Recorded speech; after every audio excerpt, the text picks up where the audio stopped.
मुंबईतील अटल सेतू पुलावरून एका 28 वर्षीय तरुणानं समुद्रात उडी मारल्याची एक अत्यंत धक्कादायक घटना समोर आली आहे। रविवारी पहाटेच्या सुमारास ही घटना घडली असून तेव्हापासून पोलीस आणि बचाव यंत्रणांकडून समुद्रात कसून शोध मोहीम राबवली जात आहे।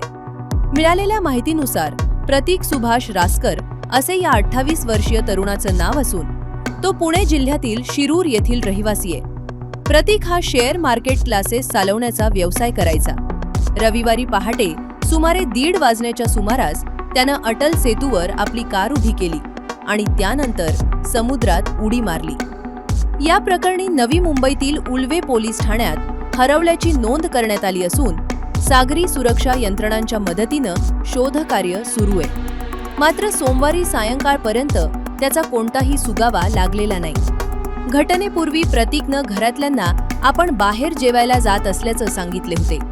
बेपत्ता प्रतीक रासकर याचा रंग गोरा, शरीर यष्टी मजबूत, उंची 5 फूट 10 इंच असून त्यानं पांढरा शर्ट आणि ग्रे रंगाची पॅन्ट परिधान केली होती। त्याच्याबाबत कोणतीही माहिती मिळाल्यास तातडीनं उल्वे पोलिसांशी संपर्क साधण्याचं आवाहन करण्यात आले आहे।